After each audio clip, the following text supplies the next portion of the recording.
Welcome to Overdose and Chill Live. This is episode 147. My name is Raven and I look after the brand and partnerships side of things at Overdose. And today we've got an epic session. This is with the chiefs of our core pillars of the business. So obviously, if you're familiar with Overdose, you get the gist. But if you're not, we are a full suite digital commerce agency. So we've got 6 core pillars or services, and they thrive across all of our retailers. I'm talking UX and creative. We've got digital marketing, SEO, technology, data and analytics, and last but certainly not least, strategy. So this here is going to be like our A-League hour. So it's essentially the time for you to get that cream. If you've got burning questions, things you'd just love to ask someone that's been in the space for a very long time, a lot of experience, they've made the mistakes and learned from them, and that's what they're here to share with you today. So I'm going to bring in each of our leaders.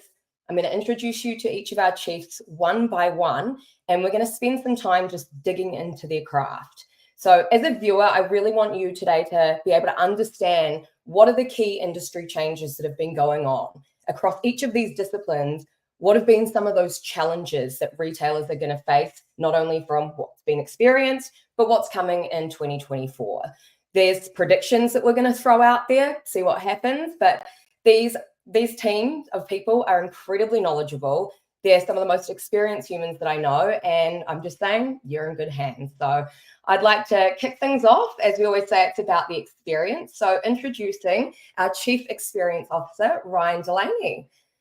Ryan, tell me a little bit about what your role is all about. What are you guys trying to achieve every day when it comes to design and creative and overall experience? Yeah, thanks, Raven. So I guess for us, our role is to essentially create the best experience that we possibly can. And what that entails is actually really bridging the gap between user needs and business goals, right? And I think that's a really important piece of that puzzle, because I'm not saying that companies are biased, but a lot of the time is that what we're trying to achieve is really listen to both those, I guess, areas, and really put a bit of a focus on making sure that whatever the business is trying to achieve, that we're not sort of creating an experience that is decided by purely just the business, right? Like the customers is such an important piece of that puzzle. They're the ones using it at the end of the day. And ultimately that's what leads to conversion. That's what leads to customer retention, what leads to loyalty. And that's a really big piece of the puzzle. And it's not that easy, to be fair. And then ultimately, I guess the other side of it is creating an omni-channel experience as such, right? So really focusing on not just the website, but really trying to create a consistent sort of experience throughout that full journey. So people that are coming from marketing, as an example, is that experience consistent when they see that ad or they see that post, when they land on that particular page on the site? You know, is that seamless, right? Does it connect? And then ultimately the same thing again is post-purchase, or when you abandon, like what sort of methods do we need to take and play there? And that's the benefit of what we do as a whole, is that we integrate our service being experienced very closely with SEO, with marketing, you know, very closely with data. And yeah, we need to solve those problems at the end of the day. Nice. When you look at the industry as a whole, what do you think has been like a key change across your industry or your discipline, essentially? Yeah, there's been a lot of change this year. Touching on 2 points, I think the first point, which I'm sure most of the chiefs are going to be talking about today, is AI and the power of AI. So AI is an engine and a tool for us that we definitely want to recommend and surface. But when we talk about experience and customer experiences, we also have to bear in mind that, you know, the brand and the human tone of voice, brand tone of voice, actually has a significant play as well, right? So we don't want to purely just focus on AI to do all the work. We don't want to diminish, you know, I guess what the brand is trying to achieve, and have that human element to it, have that empathy, really still have that connectivity between human and human, but allow AI to empower some of that, right? And I think that's the tricky thing, is it's very enticing to want AI, right? It reads the data and everything with it, but we just need to make sure that we are elevating the brand as well. Random little curveball, but when you're looking at brands that are utilizing AI for some of their product merchandising, per se, or maybe it's their Instagram lifestyle images to go alongside with a new product release, when they're using AI, I can see it all the time across the internet where people are like, that's AI, and you can tell the difference. Do you feel like that's actually damaging to a brand where people are like, oh, everything's AI? Yeah, it is definitely. Integrity is really important. And you're right. I think a lot of people are getting to the point where they are understanding that that's AI driven. People aren't dumb at the end of the day. And especially like the people that are loyal to the brand and understand the brand already, they can see that shift in, and content or whatever that is that we're relating to. And,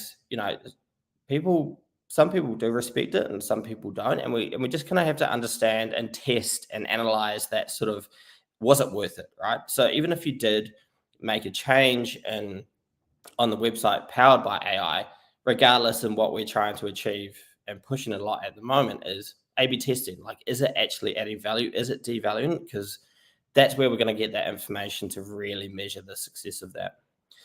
I think one other key challenge that we've seen throughout the year is consumers being a lot more price sensitive as well.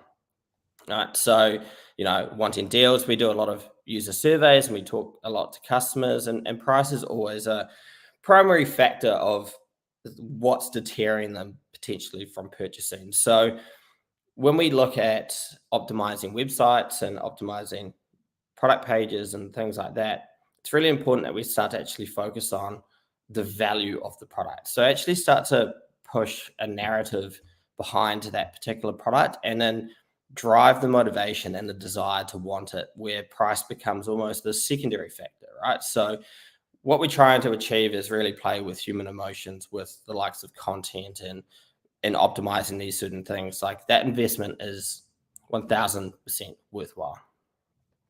You've seen a lot in the creative streets.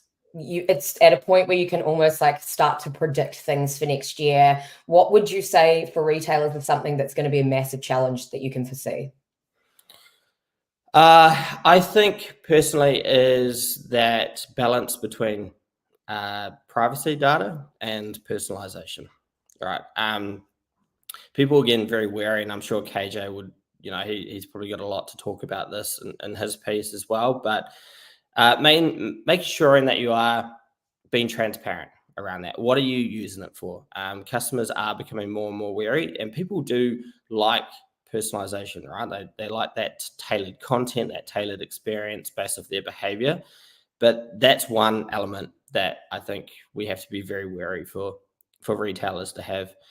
I think another one is ensuring that, this new technology that you're starting to implement, like, we need to make sure that we are testing and ensuring that when we implement these new cool technologies, innovative technologies that are coming out, is it actually, again, is it beneficial? Is it glitchy, right? Because as soon as people start to land on those, I don't know, like a new chatbot or whatever that is it serving the purpose that customers truly want, right? Otherwise, you're actually creating a very negative experience overall because it's hard to use. I tried to change my flights on an airline recently, and all they have is a robot chatbot, right? And at that point, they keep asking me all these questions, and I was like, man, I don't want to talk to hotline because it's going to take me 30 minutes. I just want the answer through a human. I was asking chatbot if I could talk to a human, but that to me was just a frustrating.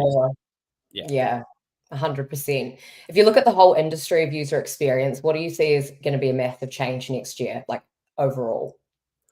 Yeah, so I think as a whole for us is one, I think we'll see personalization on steroids for one. I think it's still, very much, there's this evolution of personalization coming through more and more. One idea, or as an example, is that like loyalty and personalization, we might see gamification and loyalty where, as an example, our classic loyalty programs to date are buy X, get points, you can redeem those in the future. But we might see this gamification that it knows that I buy, maybe it's a multi-brand online retailer, it knows I buy Nike as an example, and then it might push me and say, hey, look, you can get double points if you buy these Nike products based off your desires, based Right. on your needs, to help drive that type of conversion. I think that will really resonate with a lot of customers. I think also just like maybe a big focus for all retailers is, that conversion rate optimization, like that constant curiosity and testing, talking to customers, continuously optimizing overall. Like it is such a key play is to actually understand what's going on, where, some merchants are just kind of playing it by ear and making guessing games of where they should be optimizing. But ideally, you need to understand where you should be optimizing to. I love it. I feel like we could just continue on this for a very long time, and we've got a bunch of other chiefs who are knocking at our door. So let's wrap things up with CRO. Crow, people are calling it all sorts of things. Can you break down exactly what that means and why online retailers should see this as something that's very important to be considering? Classic Crow. So conversion rate optimization, in short, is the way that we like to describe it is that there's always revenue to be found online, right? But you need to make sure that you're capturing the right data. The power of GA4 now allows that. You need to be doing A/B testing to actually truly understand the impact of things. But ultimately, I guess the analogy that I like to call out is it's like a Formula One car. We saw Lando Norris do his pit stop at the very start of this session. And what Formula One does is they're constantly analyzing that car behavior, right? They're constantly looking at the conditions of that car. And they're reporting on that, making changes, right? And the same thing sort of applies in CRO, is that you could be the most prettiest looking site. In reality, like a Formula One car, you could have the best livery. But if you're not doing that optimization, you're going to be the sexiest looking car at the back of the grid at the end of the day, right? But it's learning, it's the knowledge, it's the education that actually powers, on-site growth. I love a car analogy. I'll take it. Thank you so much, Ryan. Appreciate your time. If you haven't already connected with Ryan on LinkedIn, he's not hard to find. Ryan Delaney, thank you so much as our Chief Experience Officer. This is the perfect, actually, way for us to segue into a realm that just goes straight over my head 90% of the time. Data and analytics. We're hearing buzzwords like CDP all the time, and this is a realm that you can leverage in ways that you may not necessarily know exist. So I'd now like to introduce KJ, our Chief Data and Analytics Officer. Welcome, KJ. Tell us what your day-to-day looks like. People at work call you the king on a global scale at Overdose. Like, what has earned this name? What is data and analytics for you all about? Oh, the king name is a story for another time. I'll probably not go for that. But I hope I can break it up for you a little bit, because you said you don't understand 90% of the stuff that I say. So I hope this would be a Absolutely. Yeah. So the data and analytics team at Overdose, we work with clients in different kinds of contexts. But in reality, what we are trying to essentially do is just three things. One is try and find those clients more revenue. And how do we find that revenue? To what Ryan said, good data is going to find you revenue, right? So where are those users dropping off? Where are the friction points? What are the conversion drivers that actually increase your probability of purchasing? And how can we leverage these insights to your benefit, right? So things like that, or mapping the customer's database and identifying who is churning, who is like, what are the retention insights, surfacing those kind of things, and actually showcasing the huge opportunity pocket that is there within your existing customer base. So that's one way of actually, kind of finding the revenue for your clients. The second thing that we do is helping your ad spends actually do a lot better. And what I mean by that is, when you're spending on marketing, when you're doing advertising, the underlying data and tracking setup is actually what also determines the efficacy of how your ads are going to perform. So the data and analytics team basically goes in and supercharges that data and tracking in a way where, are we using your first party data to send along with your pixels to Facebook, to Google Ads, and so on? the more data and the more consented data that we send to these platforms, the better they learn, the better they do. So that's the second part of what we do. And the last part is obviously the simplest to understand, which is just giving our businesses a lot more clarity and visibility. They have data in all places, right? They have data in the e-commerce platform, in their CRM, in their email marketing platform, and so on. How do we bring all of that data together to actually show you what's happening in reality? So Yeah. that's basically the three buckets that I put our work into, and that kind of explains our day to day. I love it. It's like stop stabbing around in the dark trying to figure it out and just read what's actually that. Use your truth source. Yeah, love it. I love it. Tell us about your industry and what you've seen has been a key change in 2023. Like what's been a game changer? And I feel like it's going to be 3 characters, GA4. Am I right? You guessed it right. I think you should be making predictions for 2024 as well. Look at me go. Oh.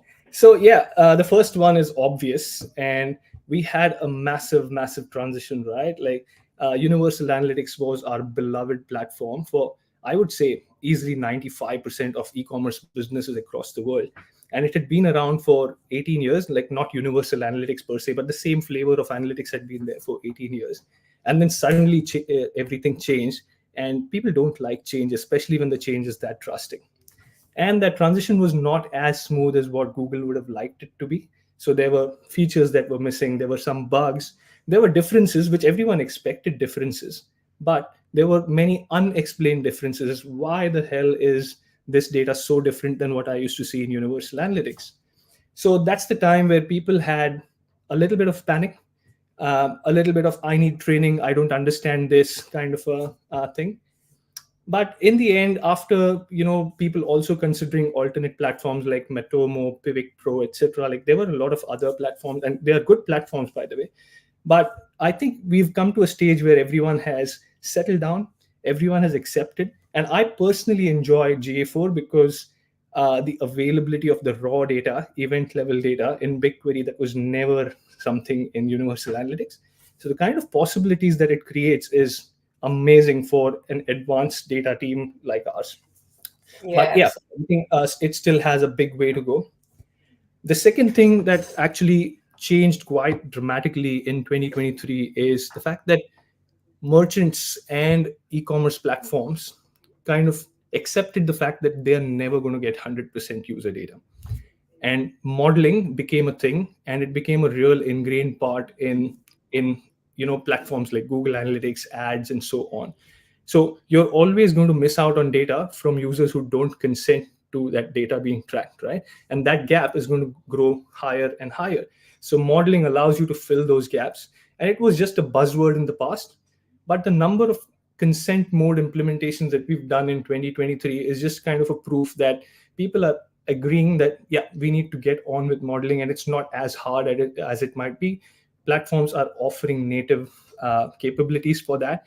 And right now, even like so many of our clients, GA4 properties will have model data if it's been set up that way, where they don't even know the fact that actually 10% of their data is not real data. It's model based on cookieless hits that arrived from people who actually did not consent to that.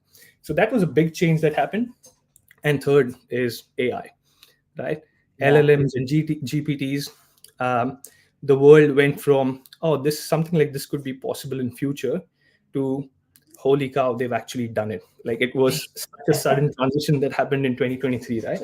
But I think 2023, from a data and analytics perspective for AI, has just set up the foundations for a much more mature usage in 2024. I think right now it's still being used for content generation, content interpretation, and so on. Not really so much maturely in data and analytics, but that's about to change.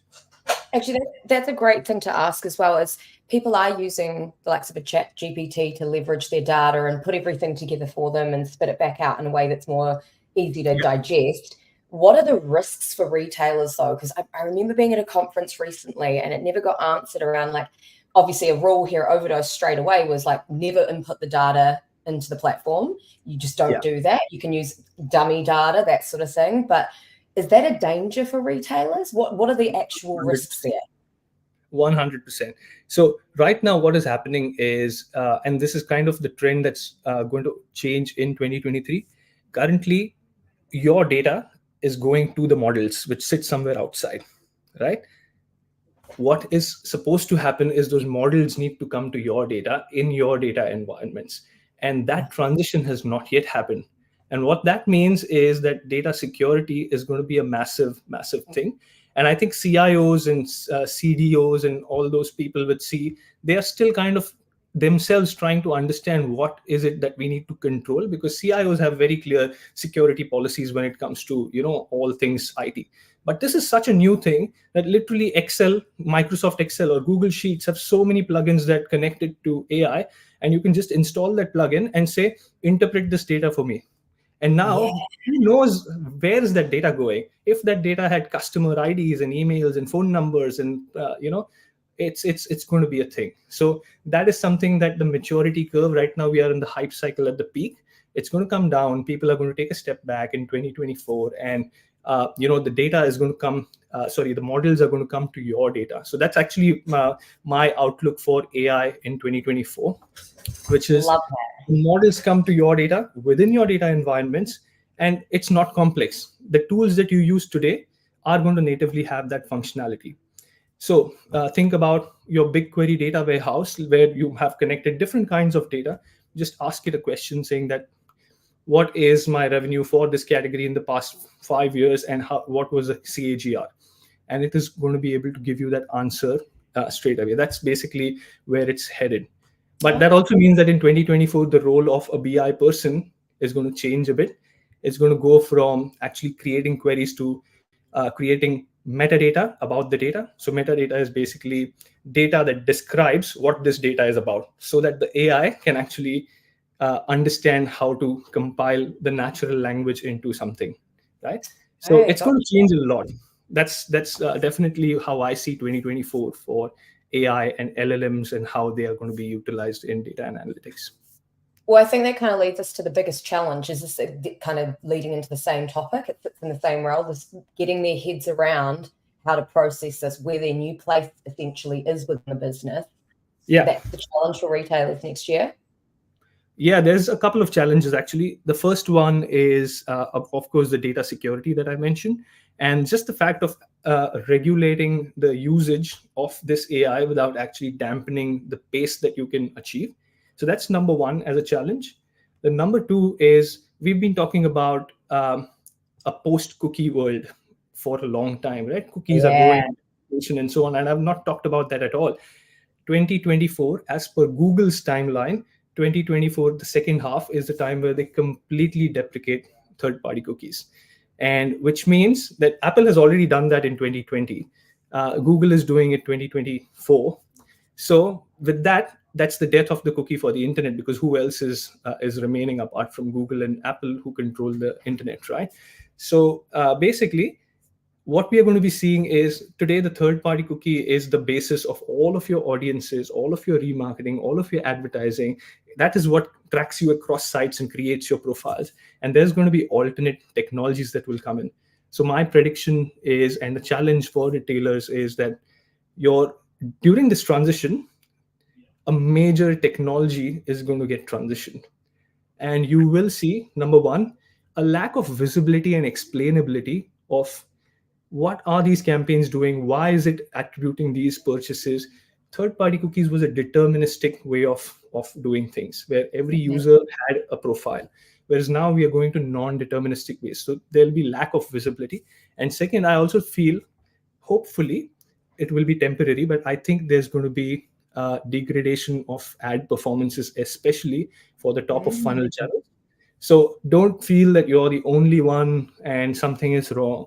A major technology overhaul is happening in the world of data and tracking, which is eventually going to have its things in marketing. And I hope Sam is talking next, because this would be, but the underlying data and tracking technologies are going to basically create some kind of a wave. Some clients are going to be better prepared than others.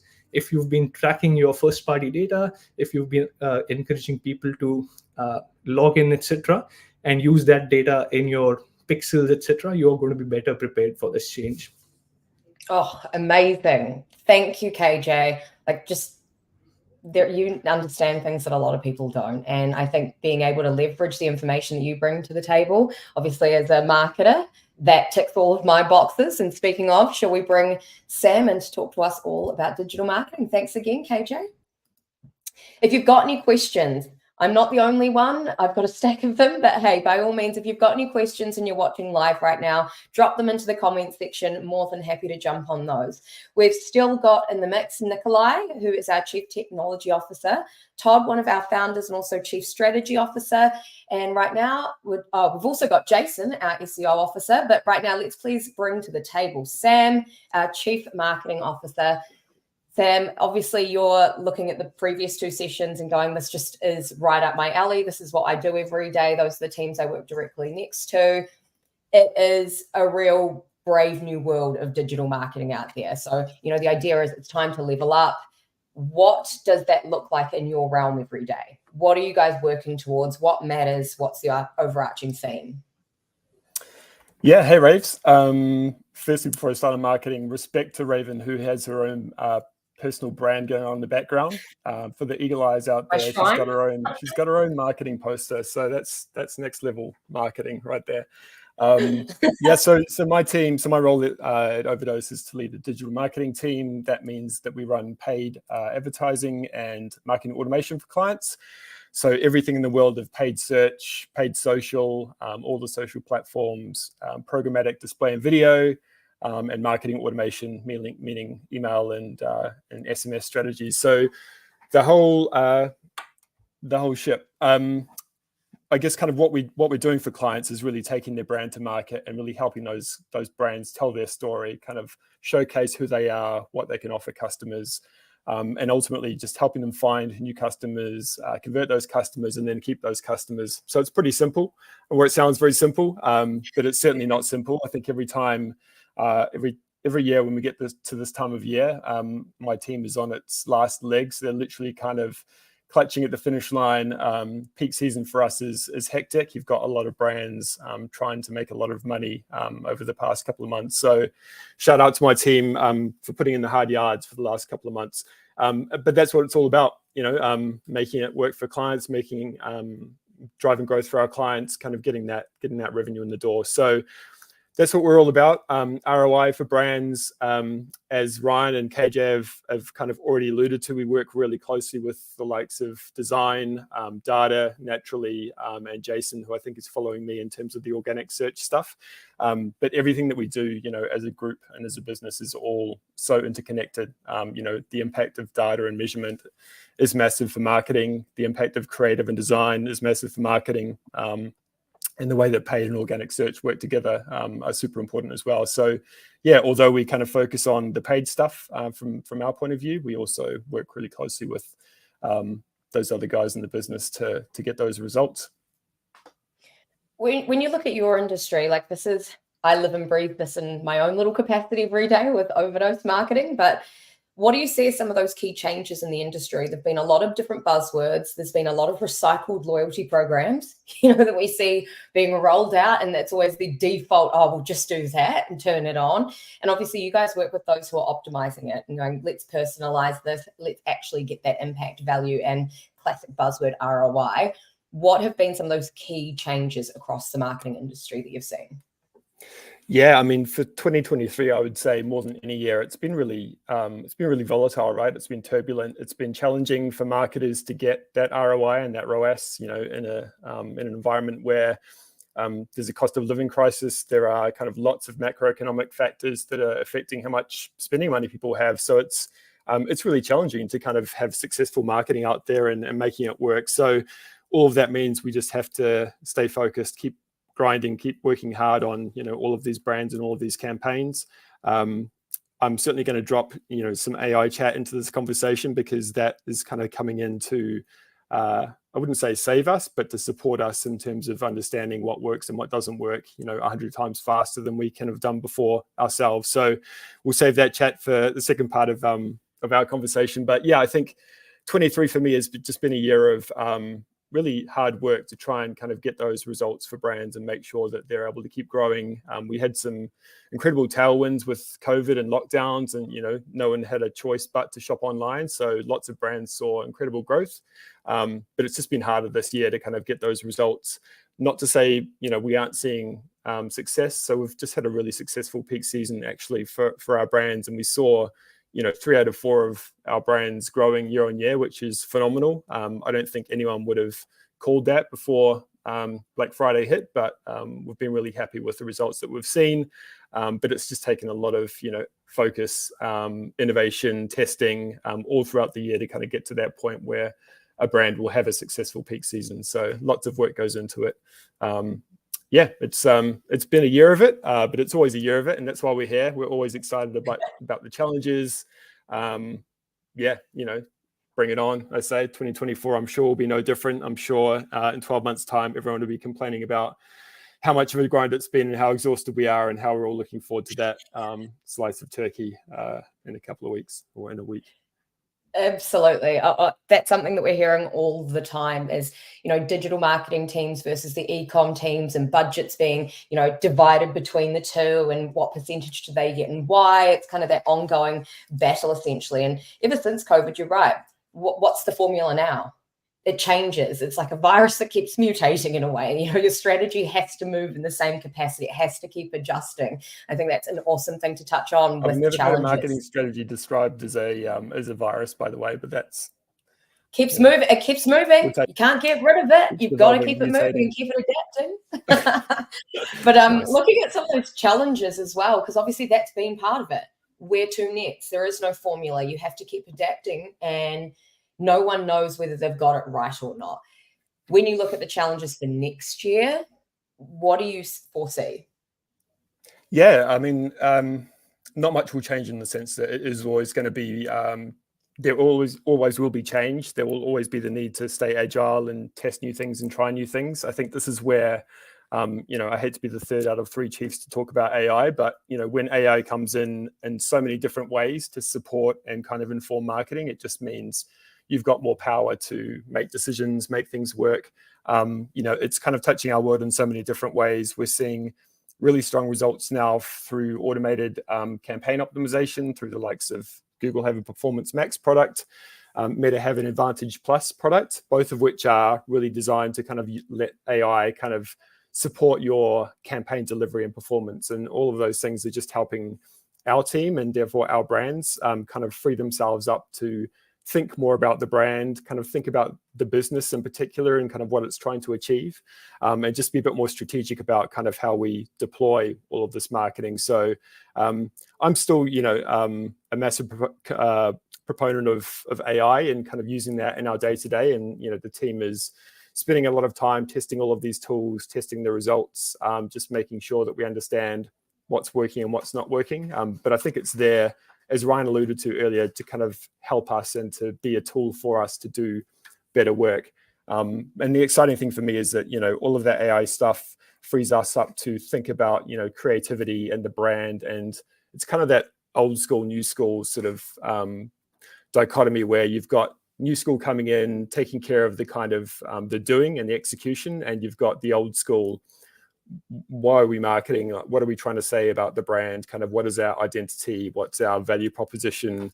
How are we bringing that to life through either paid ads or some of the stuff that Ryan and his amazing team do when it comes to, on-site experience? How is all of that really consistent? And it's got a look and feel, and the customer is really drawn into it. So really trying to kind of make the brand shine and the experience shine for customers is that's the fun part for me. The AI is, again, kind of just a bit of a tool, I think, to really drive performance and keep optimizing. Yeah, absolutely. If we do the whole "that's so Raven" look into the future, what is in the future of marketing from your perspective, Sam? Like looking at the whole space, what can you see is going to be a bit of a game changer? Yeah. Look, I mean, we spend a lot of our time trying to figure out paid search and how paid search can be done better. I think, and this is going to be a beautiful segue into Jace shortly. Google is about to launch, or already has launched in the US, its next generation of search experience called SGE. So there's another acronym for you. search generative experience. And it is genuinely radically different to the way that people will be searching and shopping through Google at the moment. So think much more kind of interactive, much more iterative when it comes to, you're searching for something, you get some results, you can ask another question, refine the results. It's a lot more engaging. It's less about trawling through loads and loads of links and doing that kind of research yourself, and more about guiding you through that search process. So that's exciting, but it's also so radically different to the way that ads and organic is appearing at the moment, that I'd encourage anyone, if they're able to have a look at what that looks like and start to get familiar with the look and feel. What we're doing on our side is making sure that brands have the preparation done, so they've got their feeds are in a great place, so that the products are surfaced as often as possible and as accurately as possible. And in KJ as well, just making sure all of that product data is on point and perfect, so that again, you're getting the most opportunity to show up in that space. So yeah, again, I'd highly recommend checking it out. If anyone hasn't already, then look it up. And yeah, see what it's all about. But that will be massive next year for paid advertising, for sure. Let's wrap things up with some parting words of wisdom. What should we be keeping an eye on? Like, what's the red alert at the moment? I feel like it's AI, and am I going to lose my job to AI, Sam? That's what we want to know. What's the switch? You could never be replaced, Raven. Not even by the best machine. No, I like to kind of say robots aren't going to take our jobs. I think, coming back to some of the conversations earlier, they're there to help us and kind of there. I'm talking about robots now, like they're this thing that's just kind of coming next year. It's not robots, it's automation and it's AI. And AI will come through for sure, but it's not going to replace, for me as a marketer, it's not going to replace brand and identity and emotion and feeling. I think there'll be a challenge laid down to brands next year to kind of stay authentic and stay unique, and kind of have their own voice in amongst all of this automation that potentially could come in and homogenize things. I think the cool thing for me is that it focuses marketers on what they're trying to say and kind of what their brand and their product is about, so that it stays unique and it means something to customers. So yeah, I would encourage marketers to lean into AI for sure, but use that time that it's freeing up to really become great marketers again and kind of think about their business and their brand and bring it to life. I love it. Thank you so much for your time, Sam. Our CMO, Sam Sherson. If you want to add him on LinkedIn, I'm sure you can find him. If you've got any questions for the team coming through, let me know. But thank you so much, Sam. Jump into that comment section, ask your burning questions. I'd like to now bring to the stage Jason Munn. Jason Munn is our Chief SEO Officer. These three letters, when you put them together, the impact. This is like my little fascination realm at the moment, SEO, and getting my full head around it. Like, I like to stay in my marketing and brand lane, but at the same time, it's just the power that's behind it. As a consumer, it's something that I'm now getting a little more of an understanding around. And I think what you bring to the table with your team is incredibly powerful. So tell us, for those that don't really get it, what does your day-to-day look like? What are you trying to achieve? Cool. The best way to describe what we do as an SEO team within Overdose is we're bot herders, and we help search engines discover new content, right? You've invested a lot of time and money on your website, creating new content, having new products, merchandising into new categories. But if Google and Bing and other search engines can't find it, can't consume it, can't rank it. So our jobs is to maximize your website asset and making sure that you are visible when someone searches on Google for your products or your service that you have to offer, that you are right up there in the consideration set. So that's what we do. What Google does to our clients' websites every single day. If there's a slight ranking fluctuation, we're right on it. We do a lot of testing and learning to sort of chase the algorithm, so to speak. I love that. And it is a testament to your team. Everyone's so relaxed and so chill, just doing the most incredible work. And I think the way you guys keep up with the industry changes, can you tell us a little bit about them in the world of SEO? Like, what have you seen this year that is something to know? Yeah, this year has been, because I've been in the SEO game for close to 15 years. So I've been in it for a very, very long time. And 2023 is probably the first year where it's become exciting again. SEO is now very, very interesting. Now, for two reasons. One is obviously the rise of AI and ChatGPT. Surely everyone who's streaming live at the moment or tuning in would have heard the word ChatGPT. So that's completely changed the landscape in terms of how we operate, how we optimize campaigns, and how we approach optimization as a whole. Now, there's also something that has drastically made Google a little bit more transparent as well. So if everyone's been following the news in the United States of the antitrust lawsuit against Google, so the DOJ released a whole bunch of documents outlining how does Google actually evaluate rankings and how to determine what is a quality website over the other. So there's been a lot of good findings from those documents. Some of them, majority of them are redacted, but reading between the lines, it's very interesting. So we're now starting to have a little bit more insight as to how Google's algorithm actually rank content and rank websites and web pages effectively. So that's been very, very interesting. ChatGPT, I think we have to talk about that. So it has completely revolutionized how content is created, right?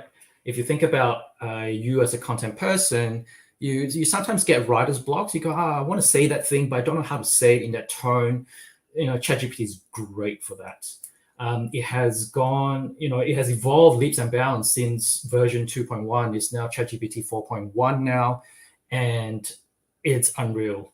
The power it possesses and the way it helps our day-to-day lives as SEOs. My team's been using, they have been using ChatGPT every single day just to help automate certain minuscule tasks or certain repetitive tasks, or when they get stuck. Not everyone knows how to write code. It's great for things like that. So in terms of providing efficiency, I think it's a massive win for us. Yeah, it's like that work smarter, not harder energy. Like cut down some time, create more efficiencies, just bang out that sentence for you rather than sitting and staring at the wall. That's great way to put it. When you look at the retailers and the challenges that they're going through, I understand like you are working alongside some incredible retailers that they get this. You're their kind of team hero alongside them, where you partners in crime, essentially, partners in SEO. What does that look like for those that are heading into 2024? What are some of those struggles and challenges that you're like, look out, guys, beware? Yeah, great question. So I think a lot of brands are right now trying to operationalize AI into their workflow. I think that is still a challenge. I don't think there's any retailer out there who can hand on heart say that, hey, we've fully integrated ChatGPT into automating product descriptions for our website. That's not happening yet. So I think 2024 would be all about testing and learning and trying to operationalize AI into their trading workflow.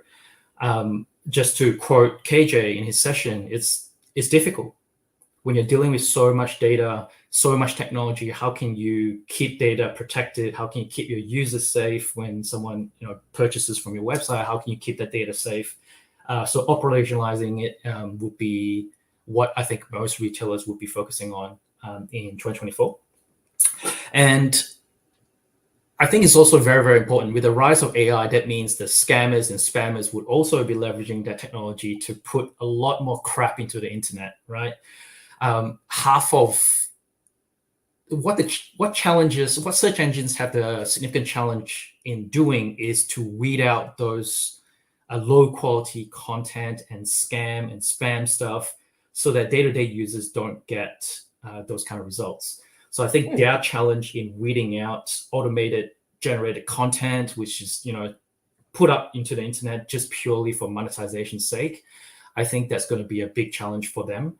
So as retailers, I think we just have to focus on what we know best. Focus on your own brand. Don't look for shortcuts. Look for ways to automate your processes, but never lose your brand voice. So a very strong emphasis that Google has been placing and communicating to the general public is what this notion of EEAT. So experience, expertise, authority, and trustworthiness.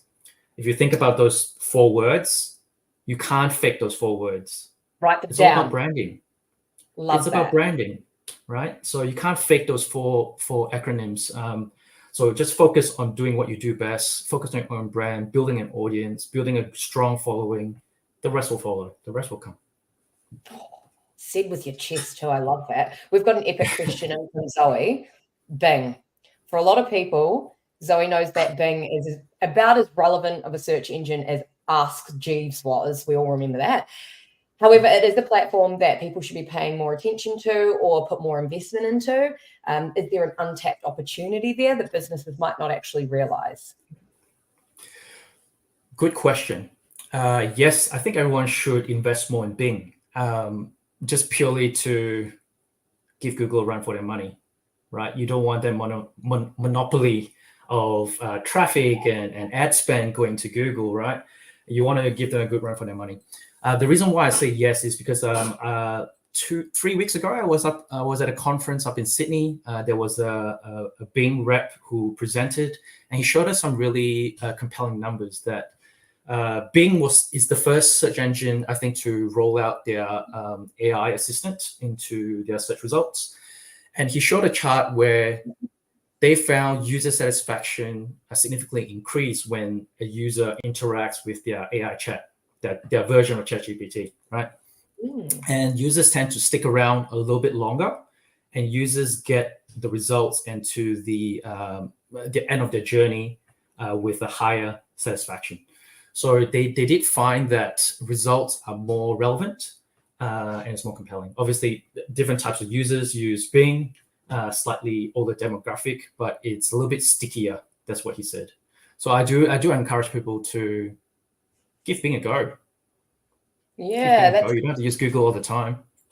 Yeah, well, these are the insights and like those connections and attending events, just like you said, where you hear those little golden nuggets. You're like, oh, good to know. Let's go away and test that. Considering, what do we see for 2024 in SEO? What do you foresee if you look into the future? Yeah, so I think from the SEO perspective, the basics doesn't change. I think a strong focus will need to be placed upon technical SEO, making sure your website is crawlable, indexable, and rankable for search engines. That is the most important thing. The reason why I say that is I'm noticing a shift where a lot of websites are going through a re-platform stage at the moment, end of licenses, and they hear this shiny new thing about headless, and they want to dive into that. All of that require technical SEO expertise to make sure that everything is kosher from a crawling indexing perspective. So I think, yes, play around with AI, utilize AI wherever possible, but don't forget your core basics of what helps a website rank, which is good content, good technical SEO, good site optimization, good tag optimization as well. I think the core basics of that will never go away. So focus on that. And there are no shortcuts when it comes to SEO, right? EAT, I mentioned that the acronym just then. You can't fake that. So don't look for quick link building tactics and packages and stuff like that. None of that exists. Just focus on your own brand, do PR, do what you do, Raven, do branding and push your brand and be passionate about your brand and build a strong following. That's how you would win in 2024. Epic. As the way to drop the mic for SEO, what's something that we probably don't know? Give us a little golden nugget. I mean, I've seen some epic lunch and learns that you've hosted internally with us, like the EAT, as you were mentioning. If you're watching this right now and you want access to that document and you want Jason to run you through it, you know where to find him. But it is some of the most incredible stuff. So drop us with your final words. What's something that we don't know? Okay, for the e-commerce industry and for online retailers, I think you need to work on your product feeds and your product data. No longer it's enough to have just your product name, price, brand, manufacturer, product description. You need to enrich it a little bit more. So if anyone who's listening at the moment has access to a US VPN, fire that up, do a Google search for any type of e-com related keywords, maxi dress or laptops or anything like that. You'll see that the search results in the States is completely different to what we see here in Australia. And I think that will be coming in Q1 next year. So Google wants to be the Amazon of all e-com queries, right? They want you to stay on their platform, be able to filter, do your comparison and stuff like that, all within their platform. So they are leveraging really heavily on product feeds. So if your product feeds is super basic, you're not going to be visible for all the different combinations of filters and facets that they have within the SERP. You have to work on enriching your product data, making sure that your product feeds can also surface your attributes and your product data into Google Merchant Center. I think that would be a real game changer in 2024. There you go. If you didn't know that, now you know that. Spend a lot more time on product feeds. I love it. Thank you so much for your time, Jason. You're amazing. Catch you in the office. Happy Christmas. Getting into our next section, this is on another level. I don't think you realize also we've got the privilege of Nikolai with his camera on. Yay! Our Chief Technology Officer. This is like an inside Overdose joke. Doesn't love the camera, but it does not take away from the high quality chats and knowledge and experience he's going to share with you. So thanks for joining me, Nikolai. I massively appreciate it. Tell me, this is going to be the one that I can't even predict the answer. What do you do in a day? Like, I remember we were joking earlier, and you're like, I've been let off the shop floor for an hour. What do you want to chat about? What do you do when you're on the shop floor? What do it look like? Composable SaaS? Chat to us. Yeah, so I'm the CTO here at Overdose. So yeah, I look after our tech delivery across our various disciplines. So you're running a crew of probably around 200 developers and developer-related roles around the globe. And yes, I suppose apart from ensuring we do good quality work and good quality code, making sure that we're actually delivering business outcomes across all the different platforms that we work with, and really supporting all the other chiefs. I think to some extent, ultimately, some work needs to be done on your website to implement either good UI or data or search or any of our other disciplines. If you look at your industry, that's probably got like the most buzzwords across tech, all these different platforms, solutions, plugins, this, that, the other, the stuff that to me is like another language, but it's your daily bread and butter that you actually understand. What have been some of those key changes in tech? Yes, I think there've been probably two big changes in 2023 in particular. The first one has been the rise of hybrid teams. So, historically, people have engaged Overdose, especially from development capacity, to kind of do the whole development role for their piece of work, so say for their website, and they often wouldn't have such a thing as a in-house developer or an in-house QA or something like that. But as the landscape has changed and websites become more and more complicated, they involve more systems, more SaaS services, and so forth, as well as there's a lot more pressure on businesses to be able to regularly make changes and updates. The rise of hybrid teams has happened, so that means that often now we have an in-house, not just an in-house ecom manager, but often an in-house developer or multiple developers, QA, Scrum Masters, and so forth, and we're working with them together. That may have sounded pretty kind of scary, I think, a few years ago, or maybe agencies could have felt threatened by that, but it's actually worked really well. We've unlocked a lot more, I think, value and deliverables for people. There are some types of work, especially internal duties, that doesn't necessarily make sense for an agency to be responsible for. It's much better when the retailer has the full control to make those tweaks and changes themselves in some parts of the site. And so it's meant that people have actually been able to get a lot more out of the agency relationship, and there's definitely been some teething issues in figuring out good ways of working, but I think we'll see more and more of that in the future. And you got to think about the new kind of hires on the client side as well. People have a much higher knowledge of code and tech and APIs and so forth. So it's a lot more in-house capability as well, which is great for everyone actually to understand what we do. Yeah, absolutely. When you look at those operational sort of challenges, is that something that you see is going to drag into 2024? Like that's really where some of the focus should be in the tech space? Yeah, so I think there are quite a lot of things to focus on next year. So I think one big one is the rise of the composable approach, and Yeah. understanding how that fits in with your capabilities as a merchant, and if that's something that you want to do, if you think that's something that's right for your business and what that would unlock. But then also, how are you actually going to get there?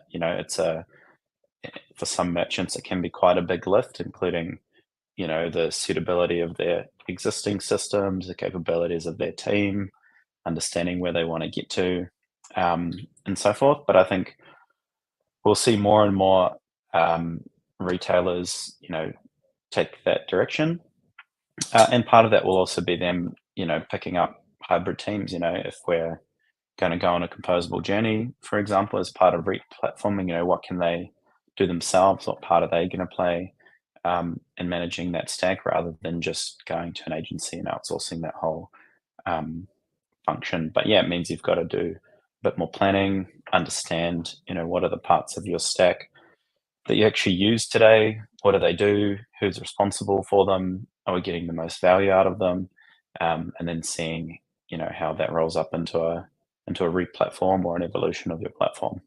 And another interesting challenge I think as well is that SaaS services are continuing their acceleration year after year, and we're seeing a lot of them evolve in the functionality that they offer. So Klaviyo, as an example, used to kind of just do your basic email function. Now they're a CDP as well. If you look at something like Yotpo, started off with reviews, now they're doing loyalty. Nosto started with personalized product recommendation, now they have a search tool.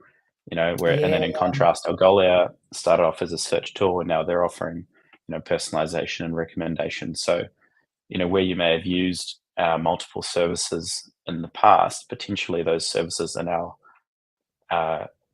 offering the same things, and there could be some opportunities to consolidate your third-party SaaS services that you use, and that would also help you in surface some kind of cleaner and more kind of useful end-to-end data for other teams to act on. So if you have someone who's starting a search journey on your site with one tool, you can serve them a recommendation out of another tool, and you send them an email out of another tool, it can make your tracking and integrations quite complex.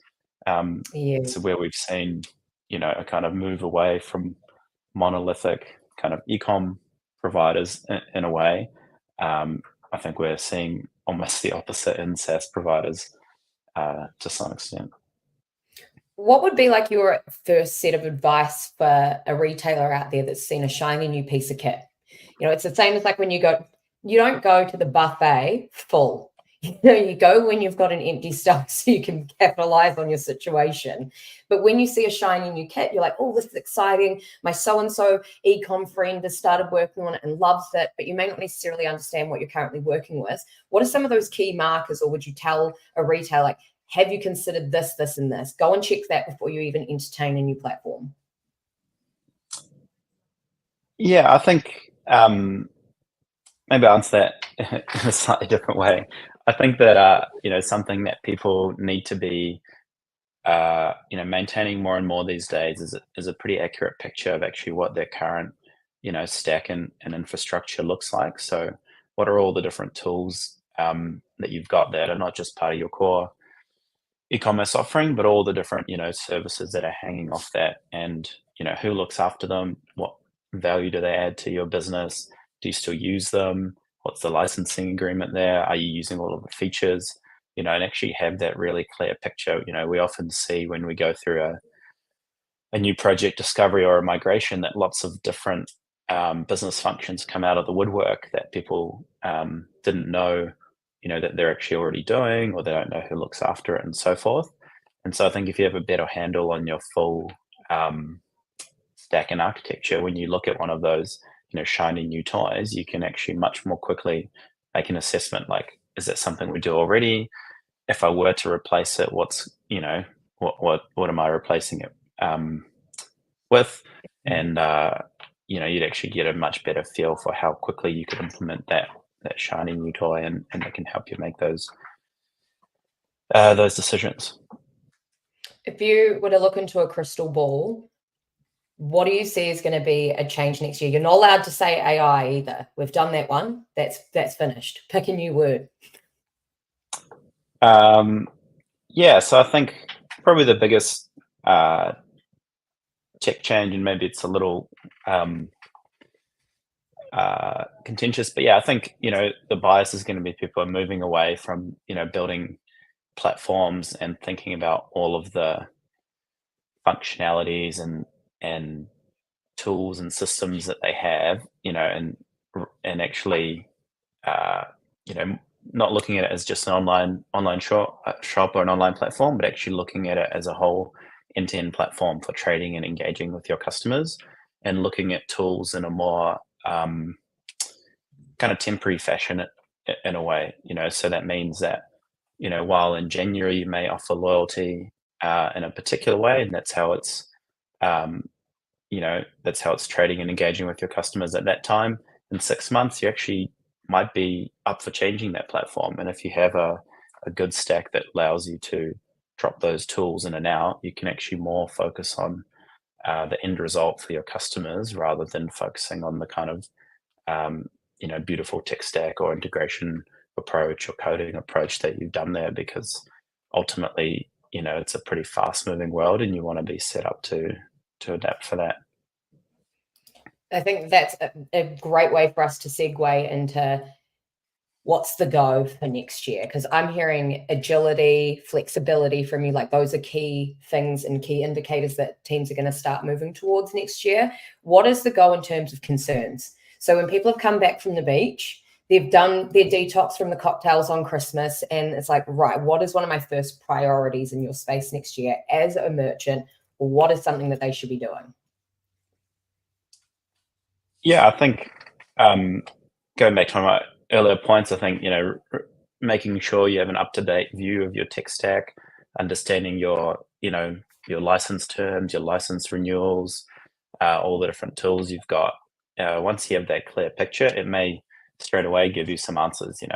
A renewal of a license is a great time to have a look at changing that service out, or seeing if you're getting the most out of it. And when you do that review of your infrastructure, you can see, do we have unnecessary complexity here? Are we working too hard to do this particular, function or user flow or whatever? And if you can reduce that complexity, maybe even remove it completely, or at least optimize it, that stuff, that stuff is what will hold you back from making quick changes in the future. Love it. Love your work, Nikolai. Thank you again for having your camera on. We appreciate you. Merry Christmas. Rolling in with the last, but certainly not least, we've got the myth, the legend, one of our founders, our Chief Strategy Officer, Todd. I work very closely with you, Todd. Welcome. Let's hang out and talk around strategy. Considering everything that we've heard from all of the other chiefs, we're not allowed to use the word AI if we can help it.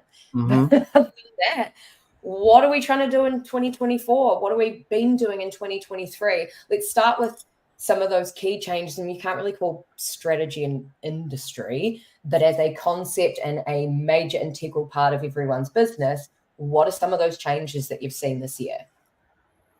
Yeah, so essentially, Raven, the whole job of the strategy pillar is to be the client's advocate voice inside the business, right?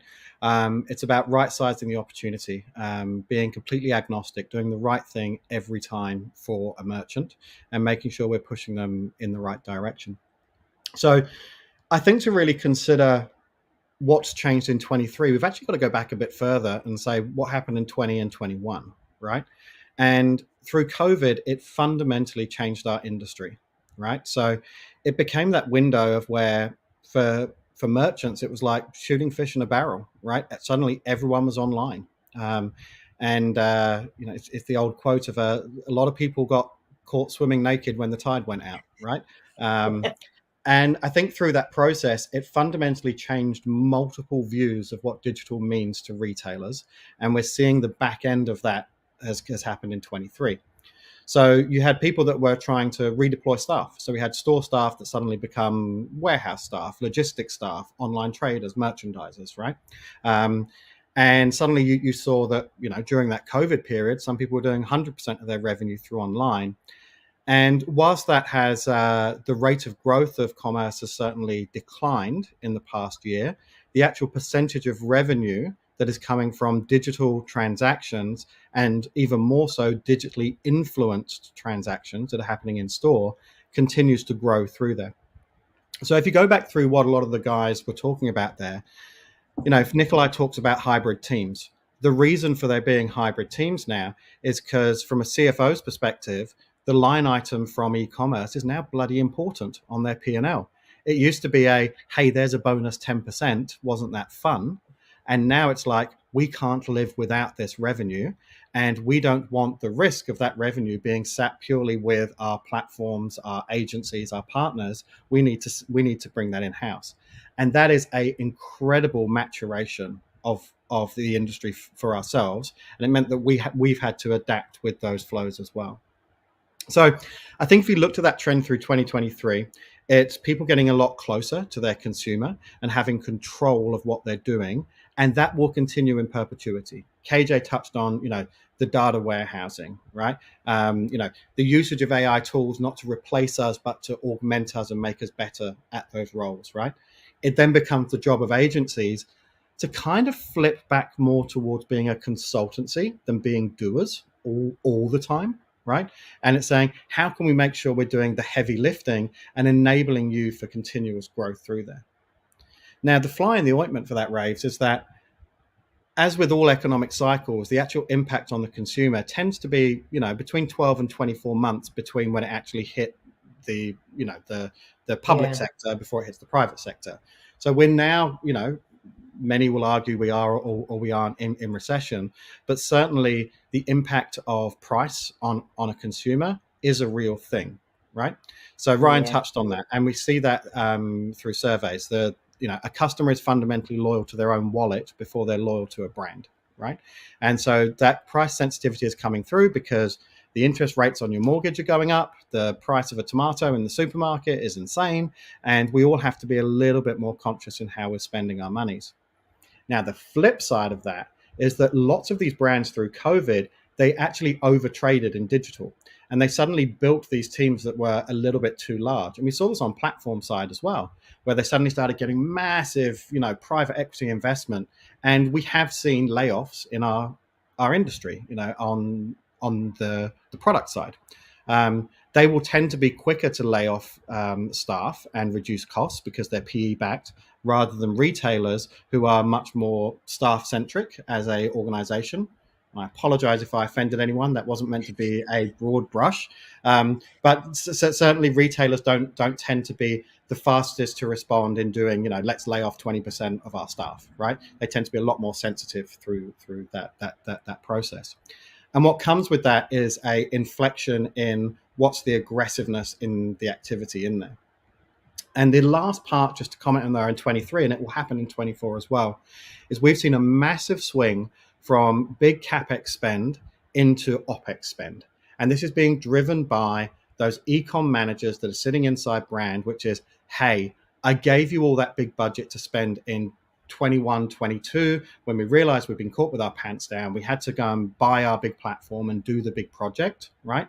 Now I want you to focus on trading those assets. So there is a continual bias shift towards trading what I've invested in and making sure that I'm getting a capital return off the back of that.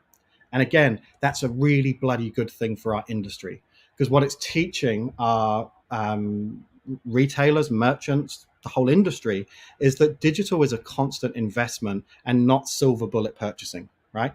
And it used to be, I'll go and buy that platform. I think one of the guys used the concept of having a Ferrari at the back of the pit lane, right? And it's like, oh God, we forgot to trade this thing. We just expected that it would give us results because we spent capital on this, right? And what you're buying through digital when you go to an agency and you go to a platform is you're buying a product that you have to work on, right? So those merchants are now getting much more sensitive. I've never had as many chats with CFOs this year than I'd had in previous years. They weren't particularly interested in us, right?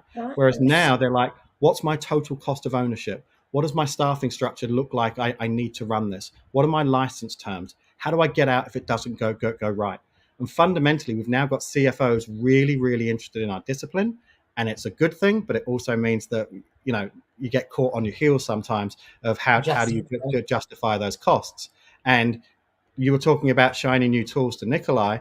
If you want to buy that shiny new tool, your CFO is going to expect to say, what's my ROI? When do I see a return? How long till I'm back to zero? What's my net positive gain through there? So it's getting a little bit more granular. It's getting a little bit more tight. But these are all incredible things because it means that our industry is now so much more important to retail than it was 3, 4, 5 years ago. Yeah, I think it's interesting when you hear retailers experiencing those challenges as well throughout this year, especially the give and take between departments. You know, like it's almost this continual cycle of we need marketing and marketing needs data and analytics and they need SEO and, you know, painting that picture. Where have you seen challenges in that space for retailers this year?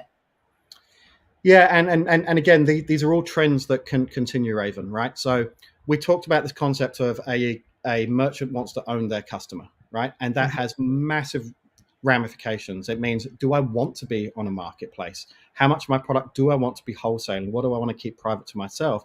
What data am I actually collecting? How am I using that data? Now, one of the reasons that, you know, we chose to architect the business around this concept of complete commerce is because we saw very early that each of these disciplines influences and informs the other, right? So, for example, when Ryan is out there designing brand new assets for a merchant, he doesn't start off with looking at a logo and a brand and what's on your Instagram. He starts looking at your analytics, what's happening in your campaigns.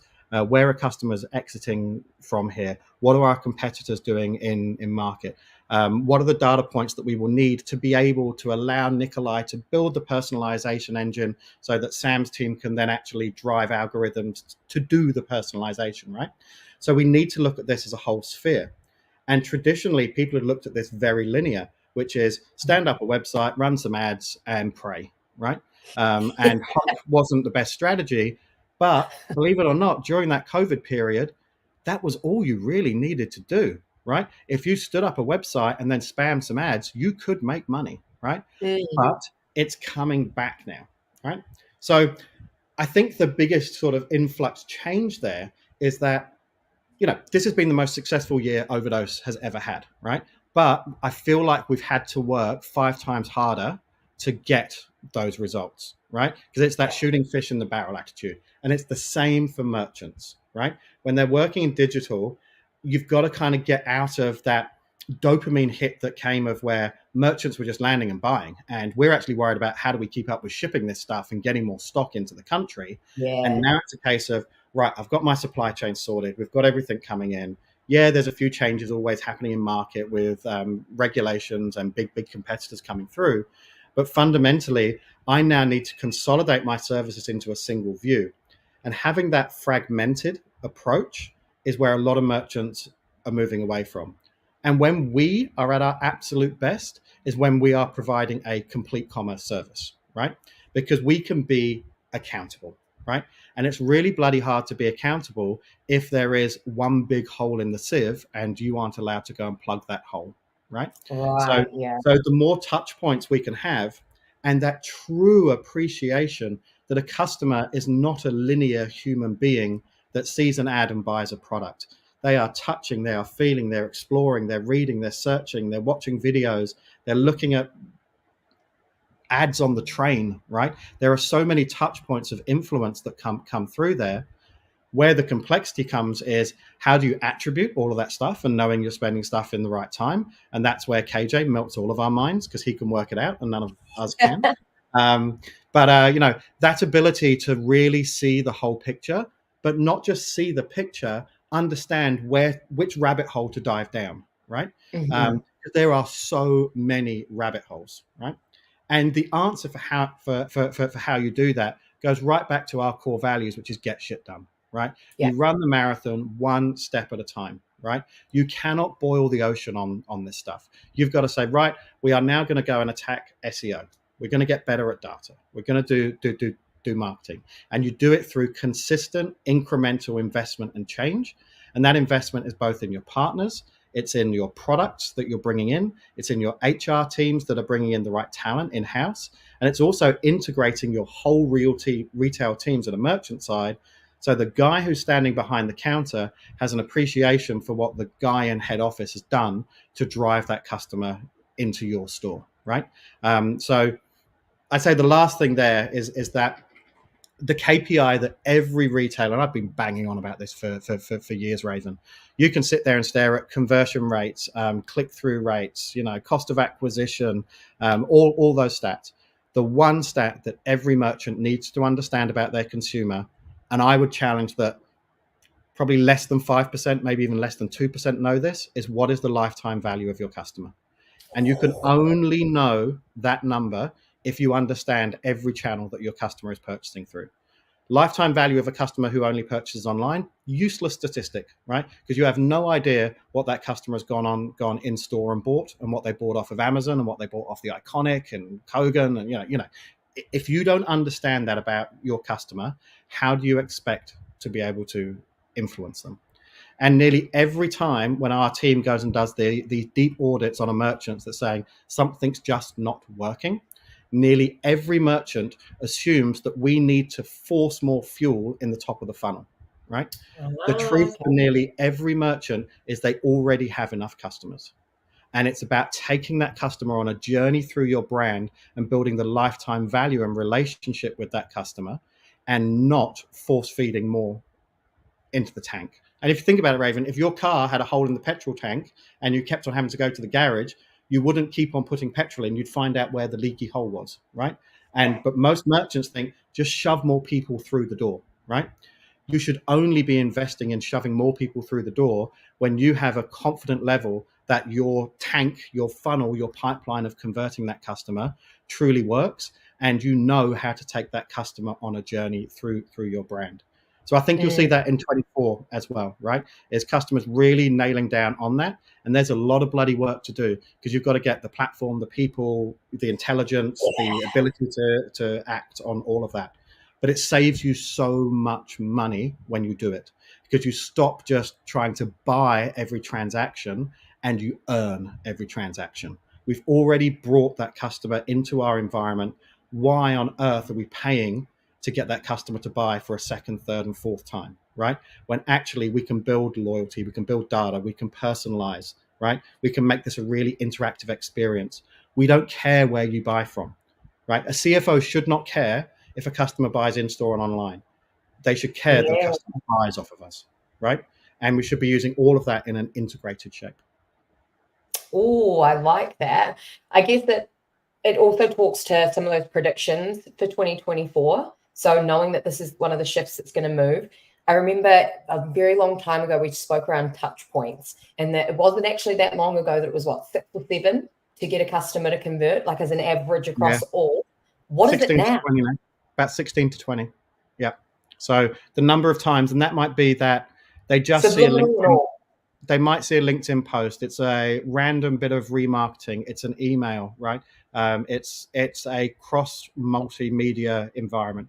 And so fundamentally what the internet does for us is it democratizes retail, right? And it says everyone can have a fair punt. It's not who can buy the most expensive lease in the biggest mall, right? So it democratizes that access. And with that means that you get more volume of people that want to connect with that customer, right? So this goes back to the original point. Jason will have touched on it, as did Sam, is that you've got to be always on. It's an always on attitude, right? It's a little bit like a hamster wheel. We were talking about this earlier today, Ray, right? It's a hamster wheel that you've got to keep on turning. There's no silver bullet. There's no one campaign that works, right? And if you want to look for inspiration in digital, they're not always super relevant to every brand, but how they activate it is the supermarkets, right? You see that supermarkets never stop advertising, right? Countdown always has a weekly special on, right? Coles is always doing something new in market, right? So they have understood their customer, they understand their channels, and they are perpetually putting out a combination of brand emphasis and price-based offering, and that is not by a random mix and accident. That is a very, very educated process. So not all merchants are going to be able to have the ability to run radio and TV and online and billboards. So you've got to pick the channels you want to play within, but don't try and play in all of them, right? So because you will kill yourself through that process, and you will burn budget. And again, goes back to your data, right? Your data will tell you where is your customer, where are they engaging, and then be good at 2 or 3 of them, right? And then once you've nailed 2 or 3, then worry about the 4th one, right? But don't try and spread yourself so thin that you're irrelevant to everybody, right? Small steps, small incremental repeated steps through there. Yeah. If you could leave someone with some parting knowledge or something to just sit and simmer on while they're at the beach, that little thought where you let work creep back in just for that split second over your break, what would be something that you'd want people to start considering as a retailer? Yeah, so I talk about this in 2 ways. I think there's the one which is understand the unavoidables, right? And then think about the future. Now, the unavoidables are the things that you have no bloody control over, and they will happen sooner or later, right? Probably Jason touched on Google SGE, right? Google is changing, and you have no bloody choice about this. When it changes, it has changed. So get a US VPN, go and look at Google search results, see how AI is influencing those results. It is fundamentally a completely different UX that's happening there. There is going to be changes to the algorithm, how they're picking them up. Jason touched on the data feed, stuff like that. You can't avoid this. You have to play the game. And a lot of the work that you have done historically, you need to make sure that doesn't become completely redundant. The second one is, and I've been predicting this for the last 2 years and been wrong, so 3rd time's a charm, Rave, is that GDPR is going to come to our region sooner or bloody later, right? Yeah. So it is rife in Europe. It's impregnated into the US market. The US market also has ADA compliance, which is about the Disability Act and how do blind readers use your websites. And if you don't comply, you get fined. People sue you for this stuff, right? Really do. Yeah. So this has to come eventually, right? And it is better to be prepared. If you're doing upgrades to your sites, these things are so much easier and simpler to do now. Just be ahead of the curve, because anything that happens in a Google landscape, it looks for these little key rankings. And if you don't have GDPR, somewhere through that algorithm, Jason will know, I don't know, but somewhere you will get punished if you aren't there. So better to be prepared for that process. Third one, Amazon is going to continue to grow in market, right? Ooh, so okay. Amazon is the brand that most retailers hate and the brand that most retailers aspire to be, right? It is an absolute juggernaut, and they are playing the long game, right? The absolute long game. Be aware of it. It is growing year on year, around about 2 to 4% a year. They are growing in terms of capturing the market share.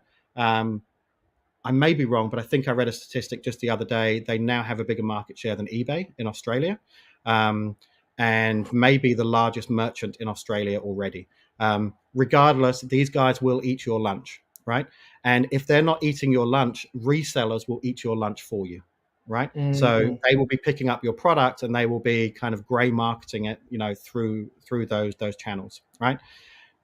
Over here in New Zealand, for some reason, Temu went ballistic, right, as a channel, right? So the speed of adoption of these marketplace channels where there is a price sensitivity, because that's key in market at the moment, they will gain traction. So be aware of it, work out, are we going to fight it? Are we going to play with it? Are we going to be the first to adopt it? Are we going to be the Nike and say we will never allow our product on there? Work it out, but be aware that it is coming through there. Fourth one, I've got 5 for you. Fourth one, Black Friday is the new Boxing Day, right? Yes. 100%.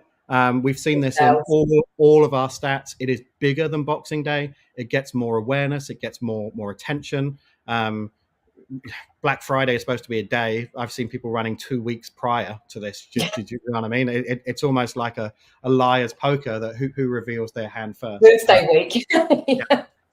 So what that will fundamentally change is that we've always had this view of, code blackouts in December because everyone's getting ready for Boxing Day.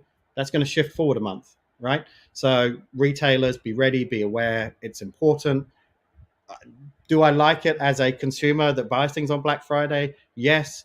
Do I actually like the fact that it is forced discounting, and is it really value add to a brand?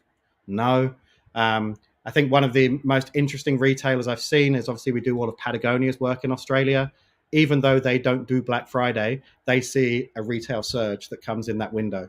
So what it's actually psychologically triggered is it just gets people into this juice of buying, and it's getting ready for Christmas, right? So it's just triggering that ethereal space in there. That mentality, yeah.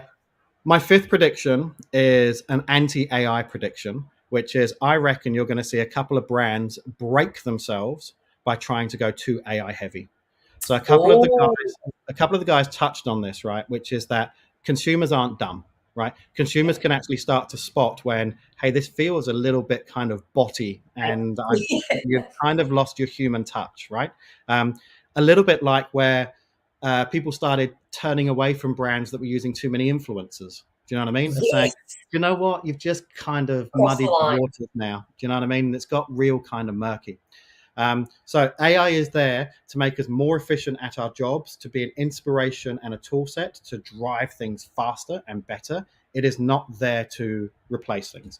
So I'm probably the same as you, Raves. I see all these reels about run this AI, it will fix this for you. It's going to do everything in that space. You will find there'll be a couple of merchants that will go so overly deep in this space and dehumanize the entire environment. Someone's going to break their business doing it, right? And there will be a lesson, right? Because someone's got to push the boundary, right? Someone's got to push that boundary too far. Yeah. So those would be my things that you can't control. Things that I think you should be looking at. And again, it's touching on what all the other guys have, which are great comments, hybrid teams, owning your data, everything in-house through there as well.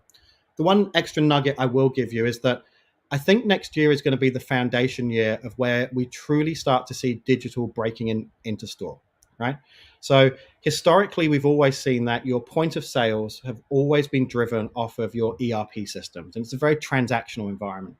And there's a few products out there that are starting to come to market, and there's a few merchants in Australia that have picked them up, where the POS has become a mobile-first environment. They're doing tap to pay on the back of the phone. They've got endless aisle on there. They're starting to get rid of the counter that sits in the stores, right? They're starting to really clientele their customers. What did Raven try on when she came into store? What size was she? What price point was she shopping at? She didn't buy any of those things, but I know that Raven likes, black leather goods that are priced over $300.